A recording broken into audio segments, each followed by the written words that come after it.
Magandang gabi mga idol. Ayan, naisipan namin mag-cash out kasi may dumating na Meralco bill 39. I-versus natin kung magkano ang kikitain ng computer shop. Bale, kumita yung computer shop ng 16,734. Pagpalagay natin na 16,500 kasi yung mga binabalik ako na hindi kinakain mo.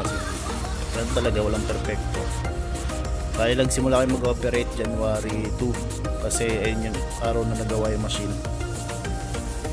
Tapos nire-reset ko lang yung sales para bumak to zero pag wala na naman yung machine. Mano-manong bilang para makabuo ng pambayad ng Meralco.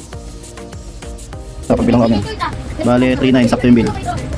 So, 1,000, 2,000, 3,000, 3,500, 3,600, 3,700, 3,900. Pambayad naman ng kuryente.